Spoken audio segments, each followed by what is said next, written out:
लाडकी बहीण योजनेतील 2,54,00,000 महिलांना जानेवारी आणि फेब्रुवारीचे पैसे 8 मार्चला मिळणार। विधान परिषदेत महिला आणि बालविकास मंत्री आदिती तटकरे यांची माहिती। मनसेचा 19वा वर्धापन दिन पिंपरी चिंचवडमध्ये पार पडणार। यावेळी राज ठाकरे मनसैनिकांना करणार मार्गदर्शन। मनसे नेते बाळा नांदगावकर यांची माहिती। राहुल गांधी उद्या मुंबईच्या दौऱ्यावर धारावीतील नागरिकांशी साधणार संवाद। त्यानंतर अहमदाबादसाठी रवाना होणार। टोरेस कंपनीकडून गुंतवणूकदारांची 163 कोटी रुपयांची फसवणूक। मुख्यमंत्री देवेंद्र फडणवीसांची विधानसभेमध्ये माहिती।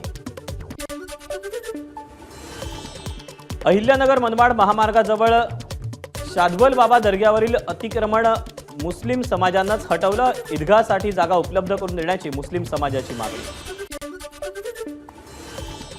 अमेरिकेच्या हवाई बेटांवरील सर्वात सक्रिय ज्वालामुखींपैकी एक असलेल्या किलाउआ ज्वालामुखीचा भीषण उद्रेक। 150 फुटांपेक्षा जास्त उंचीवर लाव्हा उसळला। एबीपी माझा, उघडा डोळे बघा नीट।